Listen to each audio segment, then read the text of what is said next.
Taarifa hii habari ni kwa udhamini wa kampuni ya kutuma na kupokea pesa Fiziwari.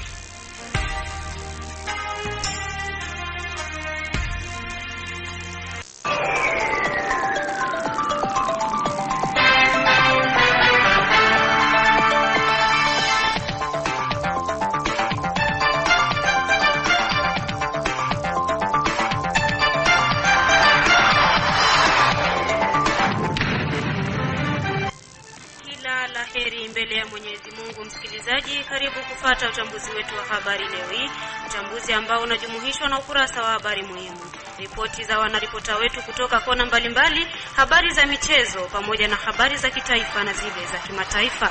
Msomaji wako wa leo ni Tebukuru Tantine Aldama, fundi mitambo ni Ekala Jaden, na kualika kuambatana nami mwanzo hadi tamati. Nasema karibu.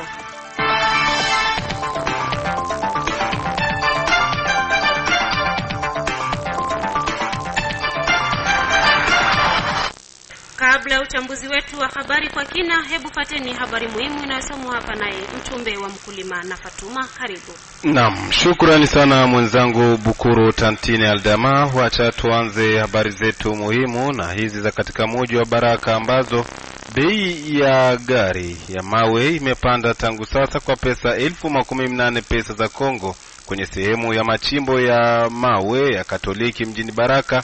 Hivyo ni kutokana na kodi zinazoendelea kuwa nyingi kwa sasa katika eneo hilo. Ndivyo wamesema wavunja mawe siku ya 4 ya wiki tunayo.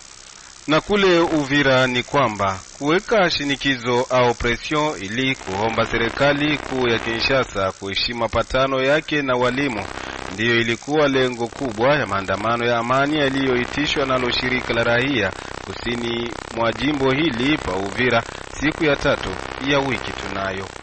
Na kule Lubumbashi ni kwamba wanamgambo 4 waliweza kuweka silaha zao chini katika tarafa la Pweto lililoko zaidi ya kilomita 300 kutoka mjini Lubumbashi katika jimbo la Katanga. Tutamatishe habari muhimu siku ya leo na habari za kitaifa ni kwamba miili 10 ya wahanga wa ajali ya meli iliyoripotiwa mnamo tarehe 3 Oktoba imezikwa Alhamisi hii ya tarehe 10 Oktoba 2024 mjini Goma, makao makuu ya jimbo la Kivu Kaskazini. Ni hiyo tu kama habari muhimu kwa siku ya leo. Asante sana mchumbe wa mkulima Fatuma kwa kuwaletea wasikilizaji wetu habari muhimu.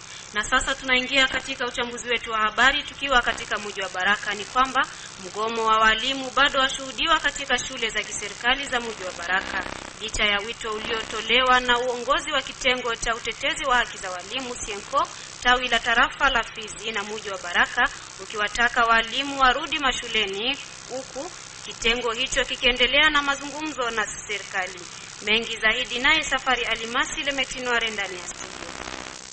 Temba ndipo shule zilianzishwa katika nchi ya Jamhuri ya Kidemokrasia ya Kongo, ambako kuanzia siku hiyo ni shule za watu binafsi ndizo zilionekana kufungua milango yake, huku shule kadhaa za serikali hazikufungua milango yake. Vyote kutokana na mgomo wa walimu ambao walidai kwa serikali kuongezea mshahara. Kitengo cha utetezi wa haki za walimu kote nchini DRC siku hasa wale wa shule za kiserikali walidai ongezeko la mshahara hadi kwenye $500 za Kimarekani, kile ambacho serikali ilionekana kutupilia mbali. Tariki 7 Oktoba 2024, kitengo cha utetezi wa haki za walimu kilikubaliana na serikali kurudi kwa walimu tena mashuleni, huku mazungumzo yakiwa yanaendelea kwa kuwa hatua hiyo itapelekea watoto kutokubaki nyuma katika programu iliyopangiliwa kwenye miezi 10 ya masomo. Ila licha ya hatua hiyo, katika mji wa Baraka shule za kiserikali bado hazijaanza kusoma, na hiyo inaleta sitofahamu kwa wanafunzi wa shule za umma pamoja na wazazi. Radio yako ilitembelea baadhi ya shule za umma katika jiji la Baraka. Zote zilionekana kufunga milango yake na kutokubali hatua ambayo iliweza kuchukuliwa kati ya serikali ya Kongo na kitengo cha utetezi wa haki za walimu huko Kinshasa, mji mkuu wa nchi hiyo. Wazazi bado wanabaki wakidumaa, hasa wakati huu ambako tunaelekea katika mwezi wa pili tangu kuanzishwa kwa shule kote nchini DRC, na hiyo itapelekea watoto wao kubaki nyuma hasa katika programu ya mwaka wa masomo iliyotolewa na Wizara ya Elimu. Wazazi wengi ni wenye huzuni mkubwa kuona watoto wao wanaendelea kuzagaa mitaani na kuwa kama ombaomba, na yote hayo yanatokana na kutokuanzishwa kwa shule. Radio yako ilijaribu kuwatafuta baadhi ya viongozi wa mashule kwa ajili ya kupata mwangaza zaidi ili kujua nini chanzo cha wao kutokuripoti mashuleni licha kusitishwa kwa mgomo kote nchini DRC, ila bila mafanikio jitihada zetu ziliweza kugonga mwamba. Tukiwa tu katika mji wa Baraka, bei ya gari ya mawe imepanda tangu sasa kwa pesa 80,000 pesa za Kongo kwenye sehemu ya machimbo ya mawe ya Katoliki mjini Baraka. Hivyo ni kutokana na kodi zinazopatikana kwa sasa eneo hilo. Ndivyo wamesema hayo wavunja mawe siku ya 4 ya wiki tunayo. Katika mazungumzo na redio yako, Bwana Ababeleni Ochigravis, kiongozi wa vunja mawe kwenye machimbo ya Katoliki, amesema kwamba bei imetoka kupesa 50,000 na kupanda ku 80,000 kutokana na uwingi wa tozo kwenye machimbo hayo. Tulikuwa musekante na hivi tulishapandisha bei kulingana na hali ya serikali. Vitengo yenye viko na tutoza tulishapandisha ku 80,000 za mafra Kongole. Gari ya majiwe yani beni. Najua vitengo vya serikali vyenye viko vinatuuliza hapa ni vitengo 3. Mine tuuze karti ku $13. Semape kwenye viko $10. Meri kuna tutoza kulingana na kursi. Gari ikiingia tu unapaswa utie 3,000. Semape naye inatutoza 3,000. Yani hapo vitengo 3 viko wanatutosha 9,000 za mafra Kongole ku gari moja. Tunakuwa kujitambulisha kuangalia hapana vifaa, tunapata na sisi tupande tunatia 80,000. Magari ziko zinaingia kidogo kidogo na watazoea. Sababu miaka jana yenyewe ilipita tulikuwa 15 mpaka hivi tunakuwa kufika musekante mpaka hivi tulipanda mu 80,000. Kwa raia yenyewe kuna tusikiliza kwa muda huyo, bao wanazoea tu kuuza vile sababu ni hali ya serikali yetu ndio yenyewe kunasababisha sisi tuingie mu ile bei. Mine na semape ni mwaka. Ile 3,000 ndio wanatuombaka mu maere tu. Gari ikiingia ninabeba mzigo ni lazima batile 3,000 mzigo vitengo 3. Lakini ile $10 ya semape ni mwaka. $13 ni mwaka 10. Wale wakuwa kuuza majiwe ni lazima wajikazi wao wanaleta franco kwa mikono. Sababu kama mtu yuko na bezo ya biashara fulani anaibebaka franka mu mikono. Mwi mwaka iliyopita walikuwa wanatumikisha bote kukuwa mu tozo moya 5,000 za mafra Kongole kwa kurse moya au bote vitengo 3. Lakini kwa leo biko wanakuya tu kila mtu kuomba ile tozo yake na tukupatishia ile fishe yake. Tulikuwa tunapendekeza kama anaweza sikilizana. Baba anatumikisha sawa wenyewe walitumika mwaka jana. Sie kwa tuko na mshangao hapa kulingana na service zote zenye ziko zinaingia hapa ku kariere ya parokia ziko zinatoza tu mwiye eneo tu, lakini kariere zingine hazitoze. Ndio tuko tunajiuliza, je, hii kariere ya parokia ndio kariere tu moja yenye kumu Mubaraka? Ingelikuwa cha muhimu na bangelipunguza zile 3, lakini biko wanaona tu ni hapa, ndio maana biko wanatukamata ile hali ya vile. Ndio biko wanalipisha ile pesa, na hata wa mama wa Gravier biko wanafuata mpaka kunyumba. Ewa mama au yamaliza si uliuzishaka hivi siku fulani, hata ni dimanche utaenda kuta iko anakuuliza. Sasa ile ndio mshangao tu kunayo. Naye Chantal Matendo ni mwenyekiti wa wavunja Gravier kwenye machimbo hayo ya mawe, amesema wao pia wamepandisha bei kutoka kwenye 50,000 kwa gari moja hadi kwenye 60,000 pesa za Kongo. Huyo hapa anaeleza kwa lugha tukufu la Kibembe sababu za wao kupandisha bei. Bei ya Gravier tushitimo 5, lakini twacha bei ya njalunu sukubino uimona bitwa ngai bitumo chotozi wanale 5. Samape tunakocha gari tukiulipa 1,000 kursi. Mine 1,000, Mary 1,000. Twachomona tamula ata mwitomona betubange twacha bei ichangana na bitomo toza tatumushikala na na mamo mabo matomo vela imatomo someshe mo bana betubange uipata bana paelelele masomo na maisha. Itwacha bei betubange anjalo nusuku. Imona bala bicho tokolela bamanye ni botwacha omintoba olunu suku bino. Ale tubimo kucha mu manati. Obakanda bose bambo kabala atwaona ni boye batele nsada betubange wabino uitoza onu itoza laeta. Tatuke betubange tumango etabile ni itoza ono wa etebino nga achono nga achu achikale mabonga. Nde tona una nyoba to etele nsada bato ete bakanda bano ba mucho ototocha matozo twiki olipabyo mwa abya mine na samape twiki olipo mwa. Huko Uvira ni kwamba ninamshukuru ndugu wote pamoja na wafanyasiasa ambao wameungana nami nilipokuwa nimezuiliwa ili kusikilizwa na idara ya ujasusi. Ndivyo amesema mwananchi Orfea Mone Akamengele baada ya yeye kuachiliwa huru. Katika mazungumzo na redio yako, ameanza kwanza kuonyesha kisa chake kukamatwa hapa Baraka na kupelekwa mjini Uvira kwenye idara ya upelelezi Hima Aner. Nilikuwa arete hiyo siku ya 4 baada ya kutoka kwenye shule, naye agent wa Aner ambaye alikuwa na ordre de mission yake ya kusema ya kwamba nikuwe arete na nikuwe achemine katika jiji la Uvira ku service ya Aner ili nipate kujieleza kufuatana na mambo ambayo ninayoendesha ya kuomba province ya Sud Kivu igabuliwe iwe ndani province ya North Tanganyika hii ambayo ninayoisema kila leo. Basi nilikutana na agent wa Aner ambaye alikuwa anapewa ile ordre de mission ya kuniarete na kuniachemine katika ofisi yao ya Aner hapa Uvira. Akanionyesha ile dokumenta kwa niambia kwamba niko chini ya ulinzi na ninahitajika Uvira. Basi nilisema kwamba sitakosa kufika kule. Wengine wakawazia ya kwamba ninakuwa katika malengo mengine tofauti na ile ya kuomba province ya North Tanganyika, na ndio maana service ile ya ujasusi ilifanya zile harakati za kunihitaji nije nijieleze, wajue kiukweli ni nini iliyokuwa nyuma ya hii mawazo ya kuomba province ya North Tanganyika. Na ndio maana nilishikwa ili nipate kuja kujieleza. Na kabla ya kushikwa kwangu ilikuwa kwamba nilitapanya habari kwenye mitandao ya kijamii kusema kwamba ninatafutiwa na Aner ili nipate kujieleza, na nikasema kwamba sina kosa na nchi yangu ya Kongo, sina kosa na wakuu viongozi wa Kongo ambayo nimeshaifanya, isipokuwa tu ile ya kusema kwamba wagawanye province ya Sud Kivu na sisi territoire ya Uvira, territoire ya Fizi na sekta ya Itombwe tuwe na province yetu ambayo inayoitwa province ya North Tanganyika. Na ndio ile iliyosababisha mimi nikuwe arete katika jiji la Baraka na kuwa achemine Uvira ili nipate kujisambia mwenyewe kwenye ofisi ya Anere. Kwa sababu gani? Nimeanzisha ile harakati ya kugawanya province ya Sud Kivu ili province ya North Tanganyika nayo ipate kuonekana.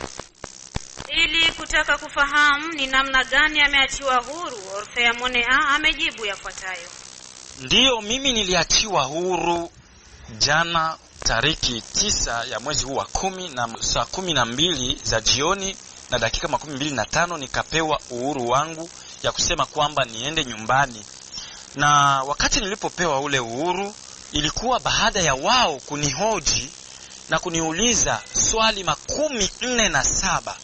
Swali 47, na zile swali 47 nilizijibu siku 2. Yani nilianza siku ya 5 na saa 11 mpaka saa 2 za usiku zinakosa nilikuwa nikijibu tu maswali, na ikaendelea mpaka siku ya 6, siku ya posho samedi, nikaendelea kujibu zile maswali kwa sababu ilikuwa nauliziwa swali na jibu, nauliziwa swali na jibu. Na baada ya mimi kujibu kwa maswali yote ile 47, ilionekana kwamba sina hatia yoyote katika hii ilite ambayo ninayokuwa nayo ya kuomba province ya Sud Kivu igabuliwe. Sikuonekana na hatia yoyote, na ndio maana wakasema ya kwamba basi tumuache huru huyu ndugu ambaye anayetetea haki ya Wakongomani, haki ya watoto wa Fizi na Uvira na sekta ya Itombwe ili wapate haki yao. Ilikuja kuonekana yale ambayo ninayoyasema iko soutenu na disposition ya constitution yetu ya Kongo inayokuwa na vipengele vinavyosema kwamba katika nchi ya Kongo kunaweza kuundwa zingine jimbo mpya, na ile ni article 4 ya constitution yetu ya Kongo ndio inasema kwamba katika nchi ya Kongo kunaweza undwa zingine province za mpya. Na ile walipogundua ile na wakagundua ya kwamba kunakuwa pia kipengele ya 218 218 article ya constitution yetu inasema kwamba hata raia nao wanaweza kupendekeza constitution ibadilishwe kwa kueneza signature 1,100. Basi walipogundua yale yote na kusema kwamba lite ambayo ninayoifanya haiko lite yenye inaenda kinyume na sheria za Kongo, ndipo waliposema kwamba basi huyu kijana hana hatia yoyote, inabidi arudishwe. Na ni hapo nilipata uhuru wangu. katika mji wa Uvira kuweka shinikizo au pression ili kuomba serikali kuu ya Kinshasa kuheshimu mapatano yake na walimu. Ndiyo ilikuwa lengo kubwa ya maandamano ya amani yaliyoitishwa nalo shirika la raia kusini mwa jimbo hili pa Uvira siku ya 3 ya wiki tunayo. Ripoti ya Omari Makelele Uzile yaangazia zaidi. Maandamano hayo yamekusanya watu wa tabaka mbalimbali ili kuonyesha sikitiko yao pamoja na mashirika mbalimbali. Kwake Mafikiri Mashimango, mratibu wa shirika jipya la raia kusini mwa jimbo hili pa Uvira, ameonyesha kuwa elimu ni haki ya mtoto na pia mwalimu kulipwa mshahara unaotosheleza ni haki yake na sio marupurupu anayopewa na serikali. Huyu ameongeza kuwa ni lazima waweke shinikizo ili kuomba serikali kuheshimu mapatano na sio maneno kama alivyoeleza hapa Mafikiri Mashimango. Jana tulifanya marche yetu en tant que la nouvelle civile et que objectif principal d'abord c'était pour accompagner wa mwalimu par rapport na grève et que notre marche ilianza rompo Kavivira et tulifikiria kushite maintenant ku bureau ya mairie ya Uvira yenye tulifikiria kudeposer memo. Menataka kuambia tu raia parti ya Sud Kivu kwamba marche tulifanya, maandamano tulifanya ilikuwa na des objectifs. Ya kwanza ni kulomba ke batoto warudie shuleni kwa sababu unajua kwamba leo watoto wetu wanakuwa ba maibovu et pourtant que ça revient à l'état congolais kukamata ma mesure responsable kwa ajili ya kusauver education ya watoto wetu. Ça c'est un. Deuxième élément, objectif ya pili c'était que kulomba serikali ya respecter m'engagement yenye alikamatana ba mwalimu. Donc on ne peut plus encore revenir parce que il y a des conventions, des engagements que un enseignant il faut apate $500 dans le but ya kuangalia kisi batameliore conditions de vie ya mwalimu. Bwana journalist, kama gisi unajua na mimi kwamba hakuna education mzuri inaweza patikana ambapo ma conditions de vie ya mwalimu iko mubaya. C'est ça les deux objectifs ituma tufanye le marche pour que rappeler serikali kwamba na maintenant education yetu maintenant ya watoto yetu, education au niveau ya Kongo maintenant inaenda pabaya. Ça revient maintenant les responsabilités comme serikali kwa kutumika kwa ajili kupata solution kwa ile vitu viwili. Voilà notre marche que tulifanya bana journaliste, mais nous saluons la gratuité, mais pour que gratuité soit effective inalomba maintenant que l'État a répondre ma exigence fulani suivant les conventions alikamatana walimu kwa ajili kupermettre une bonne éducation ya watoto wetu. Aiza kuhusu swala la UNESCO huenda kutangaza mwaka bila masomo, yani année blanche, ikiwa walimu wataendelea na mgomo. Mafikiri Mashimango ameonyesha ni wapi kosa litaripotiwa kati ya walimu na serikali. Menikuambia kwamba sasa tunalomba ke ma reprise de cours ke makuru tena batoto wa baanze soma, ni kulomba ke le gouvernement congolais angalia mnamna gani anaweza kuongea na walimu pour qu'il ait trouvé solution, mais aussi qu'il a respecté l'engagement de Kamataka en termes de $500 parce que pour améliorer les conditions à mwalimu. Ça, ce sont les deux éléments très importants et tout l'évoquer, il motiver notre manifestation. Mais par rapport maintenant na grève naendelea, oui, grève naendelea parce que d'une part il faut comprendre kwamba il y a une grande responsabilité de la part du gouvernement congolais parce que il faut baongee na ba mwalimu et que pour la UNESCO bien sûr inaweza fikiria kunani une année blanche, mais ce n'est pas notre souci.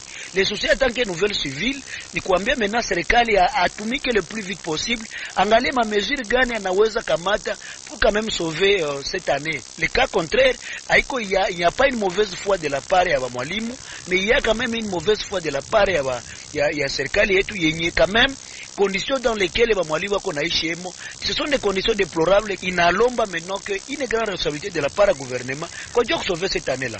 Voilà quand même ce que je peux répondre. Mais à notre niveau, on continue avec des plaidoyers à tous les niveaux, au niveau gouvernemental, kuangalia nini naweza fanyika même pour quand même sauver cette année. Mwishowe ameongeza kuwa elimu sio swala la kubembeleza kama wengine wanavyofikiri, bali ni jukumu la serikali. Et que l'éducation ce n'est pas quelque chose ya kubembeleza. La priorité pour un gouvernement responsable c'est l'éducation, parce que hakuna développement inaweza kufikiria inaweza fanyika kama hakuna une bonne éducation. Récemment même je vous informe que nilikuwa Bukavu, j'ai participé au projet ya Save the Children kwa juu ya ya déclaration sur la sécurité de l'éducation. Et là on onyesha kama Congo depuis 2016 aliweza signer un engagement ya kuonesha kama on doit protéger les infrastructures scolaires pendant ma période ya vita. Donc allez-y comprendre kwamba ni gouvernement maintenant kukamata responsabilité yake kwa jua kuangalia nini tunaweza fanya saa hii pour que quand même tu sauver cette année au lieu qu'endelea kutukalia ma distraction. Et pourtant quand même les enseignants grève qu'on a face à un droit, c'est reconnu officiellement, et maintenant il a revenir pour serikali yetu kuangalia qu'est-ce que nous pouvons faire de manière urgente pour que tu sauver cette année. Ce n'est pas une question d'intimidation kwa mwalimu, mais c'est une question maintenant de conscience ya autorité pour que tu sauver cette année. Tukumbushe kuwa siku ya kwanza ya wiki tunayo vuguvugu machozi ya raia imeendesha pia maandamano kwa malengo hayo ndani ya mji jirani wa Uvira. Asante sana Omari Makelele Uzile kwa ripoti yako hiyo, na sasa tunajitupa viwanjani naye Sudi wa Sudi Valente kwa habari za michezo. Asante sana kabisa Bibi Kurtantine Aldama. Asubuhi ya leo katika habari za michezo ni kwamba shirikisho la soka tarafani Fizi na mji wa Baraka EFI ambayo inaongozwa naye bwana Salim Santuwa Mwabi maarufu Magufuli imetuma vibarua kwenye maeneo yote ya soka au Cercle de Football za tarafa la Fizi na mji wa Baraka ili kuanzisha michuano ya ligi ya nyumbani au championnat lokali hivi karibuni. Ndivyo amesema mwenyekiti wa soka tarafani Fizi na mji wa Baraka bwana Salim Santuwa Mwabi. Tuli championnesha anza zima nafasi, mais la zingine nafasi zianze. Bien sûr, il fallait que tu andike le barua kuambia ma cercle zote ziambie ma club ya kuwa wanapasha anza championnat local d'ici le 22 ya mwezi ambao tuko hapo pour que tusikue na maretard hapo mbele par rapport ya wenzetu bwana journaliste. Qui de attente iko assemble ma cercle, c'est-à-dire cercle ndio zina former attente na matante zina former ligue. Huko vile vile kisha kupokea kibarua kutoka kwa shirikisho la soka tarafani Fizi na mji wa Baraka EFI, hatimaye mwenyekiti wa eneo la soka la Baraka au Cercle de Football de Baraka bwana Sokolo Jacques Boer ameomba kwa viongozi wote wa vilabu katika mji wa Baraka kuwasili kwenye kikao leo siku ya 5 ya tarehe 11 Oktoba mwaka 2024 majira saa 8 kamili za mchana kwenye shule la sekondari Mwengi wa Taifa. Hivyo ni katika ule mpango wa kujadili namna gani michuano hiyo itaweza kuanzishwa hapa katika mji wa Baraka. Ndio tulipata barua hiyo, na unajua kweli hiyo championnat ni mamachi officiel zinatakiwa zianze kutokana na kalenda ambayo inatoka ku league. Hiyo ni kweli kabisa. Ni kusema tariki 11 mwezi huu wa 10 na saa 8 kimeandaliwa kikao ya viongozi wa kabumbu aswa president wa matimu pamoja na secrétaire watakuja pale Mwenge ili kufanya kikao nao, kuzungumza nao mambo mbalimbali ambayo yanahusu soka na kuwaonesha pia ujio huu wa championnat ambao tunatakiwa tufanye ya 2024 2025. Sasa watu wengine ambao wanaalikwa ni kama vile nyinyi waandishi wa habari, wanaalikwa watu wengine, yani wakereketo wa soka. Nikisema wakereketo wa soka kuna watu wengi sana kama vile Balbitre na wengine nao pia wanaalikwa kwa kuhudhuria kikao hicho. Na mwishowe ni kwamba mechi za kutafuta tiketi ya kufuzu kwenye kombe la mataifa barani Afrika CAN mwaka 2025 ambayo itapigwa katika nchi ya Morocco ni kwamba ziliweza kutimua vumbi jioni ya siku ya 4 ya wiki tunayo ya tariki 10 Oktoba mwaka 2024, ambako mapema sana timu ya taifa ya Namibia waliweza kutepeshwa kwa kuweza kutandikwa bao 1-0 dhidi ya Zimbabwe, lakini timu ya Jamhuri ya Kidemokrasia ya Kongo maarufu Leopard waliweza kuibuka na ushindi wa bao 1-0 dhidi ya majirani Tanzania, bao ambalo lilichapigwa kunako kipindi cha pili cha mchezo, hivyo nikisha kutoka sare ya kutokufungana kwenye kipindi cha kwanza. DRC sasa wanaendelea kushikilia nafasi ya kwanza kwenye kundi lao wakiwa na pointi 9 juu ya 9. Lakini vile vile timu ya taifa ya Ghana walitoka sare ya kutokufungana dhidi ya Sudan, huku timu ya Cape Verde waliweza kutandikwa bao 1-0 dhidi ya Botswana. Mpaka hapo Bi Kurtantine Aldama na la ziada kwenye habari za michezo asubuhi ya leo. Asante sana Sudi Valente kwa habari hizo za michezo.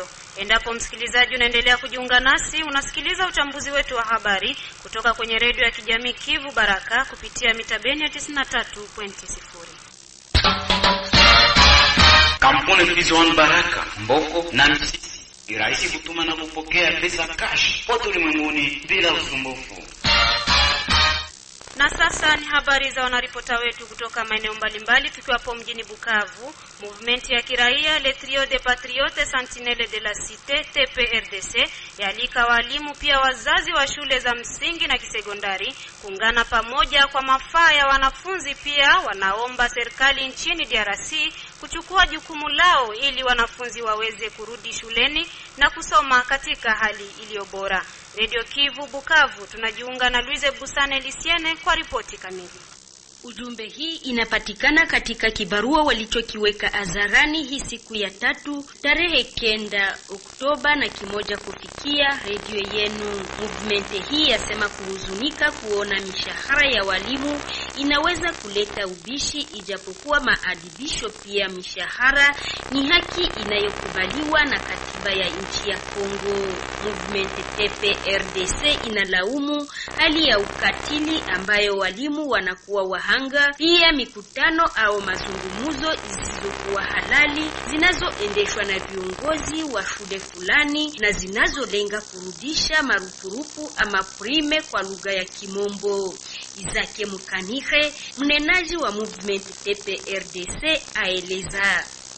Tunakaribia sana malipo ya wazazi kwa walimu. Mzazi hawezi weza kukamata charge ya mwalimu. Education yetu iko na viongozi wenye wanaisimamia, wapatie walimu mshahara inayostahili ili waweze kufanya kazi yao vizuri. Tunaomba leta apane mshahara yenye inastahili. Tunaomba pia ndani ya kibarua chetu viongozi wa makanisa wasaidie serikali yetu kutimiliza ile mpango yao ya kuomba walimu watumike wakipata mshahara yao kutoka kwa serikali. Sisi TPRDC wakati tulichunguza tukaona kama ile malipo ya wazazi iko kama vile jiwe yenye shetani alimupatia Yesu wakati anatoka mu mafungo yake kama aigeuze mkate, na Yesu alikatala ile jiwe kwa sababu jiwe haiwezi kugeuka chakula. Lakini tunaona kama viongozi wa moja wa makanisa wanakamata ile jiwe kuifanya mkate. Na huko Moba ni kwamba kuondolewa kikamilifu kwa vuguvugu la mgomo wa walimu kumetangazwa siku hii ya Jumatatu Oktoba tariki 7 mwaka huu, naye kiongozi kwa muda wa kitengo cha elimu ya taifa na uraia upya cha Moba ya kwanza wakati wa mkutano na viongozi wa shule mbalimbali ya eneo lake. Ripoti yake Zdorka Shule kutoka Moba yangazia zaidi.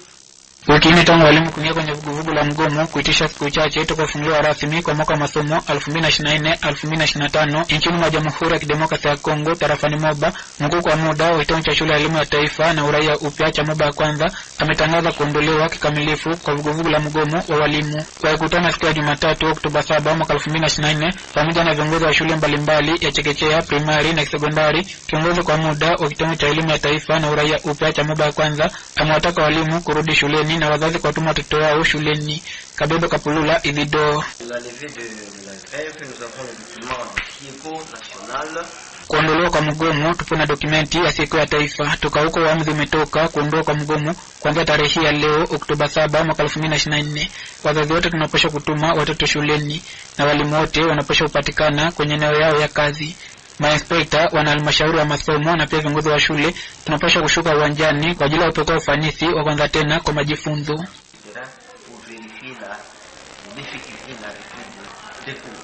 Wakati huo kiongozi kwa muda wa kitengo cha elimu ya taifa na uraia upya cha Moba ya kwanza amesambaza agizo la mkoa linatoa malipo ya masomo ya mwaka wa masomo 2024-2025. Au niveau maternel, le frais de fonctionnement est de 5 000 francs congolais par élève et par trimestre. Kwenye eneo ya chekechea malipo ya uendeshaji ni franka Kongomani 5,000 kwa kila mwanafunzi na kwa robo. Kwenye eneo ya sekondari ni franka 4,500 kwa kila mwanafunzi na kwa robo. Pesa usaidizi kwa walimu wa sekondari inaendana kati ya 0 na franka Kongomani 66,000 kwa kila mwanafunzi kwa robo, na hiyo kulingana na ukweli wa uchumi wa eneo. Tupo na fedha ya uchapishaji wakati ya mwanafunzi. Kila mwanafunzi anapaswa kulipa franka 700 na kwa mwaka. Kwa ajili ya fedha Minervale ni 10,000 na fedha ya cheti ni 10,000 kama kawaida. Fedha ya kushiriki kwenye Tinasospe mwaka huu ni franka 45,000 kwa kila mwanafunzi na kwa mwaka, na fedha ya mtihani wa serikali ni franka 150 inayoendana kwa namna hiyo. franka 1085 kwa ajili ya mtihani isiyo ya kawaida na franka 1065 kwa ajili ya mtihani wa kawaida. Fedha ya fomu A01T yani kwa ajili ya wanafunzi wa darasa la 4 inapangwa kwa franka ya Kongomani 7,000 na fedha ya fomu A01 kwa ajili ya wanafunzi wa darasa la 4 la sekondari ni franka ya Kongomani 45,000. Ndio hiyo malipo kwa mwaka huu.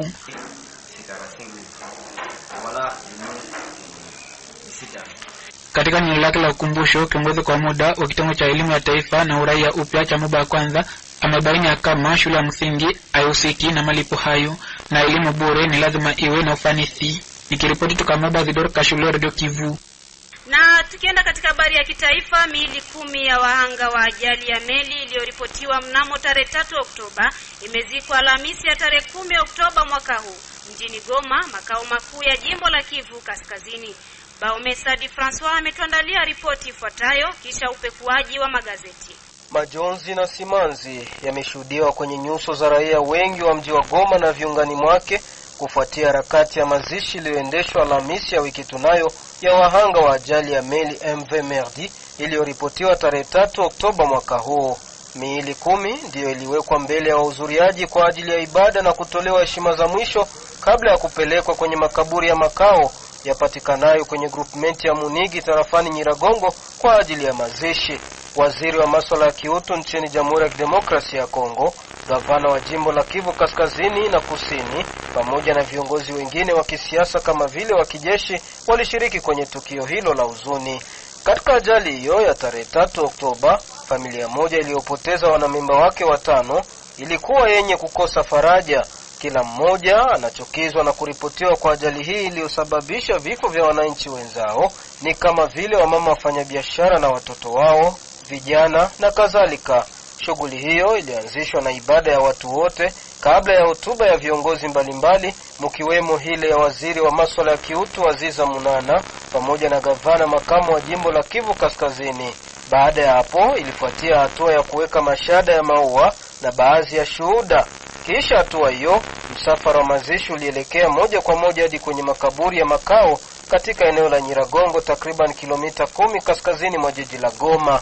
Mazishi mengine ya miili zaidi ya 20 yanapangiliwa pia kufanyika huko Minova na Ijwi kwa ajili ya kuwakumbuka wahanga. Kwa wale wa Minova, gavana wa jimbo la Kivu Kusini, Mheshimiwa Jean-Jacques Purusi amesema tayari mipango imechukuliwa ili wahanga hao wazikwe kwa heshima na katika kaburi la pamoja.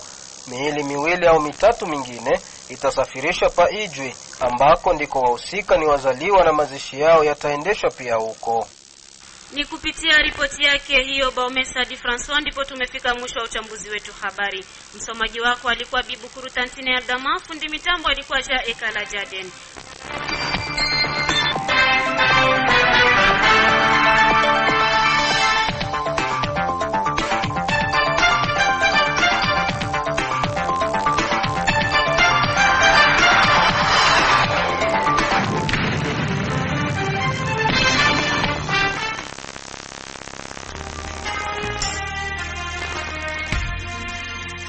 Taarifa hii habari ni kwa udhamini wa kampuni ya kutuma na kupokea pesa Fizi One.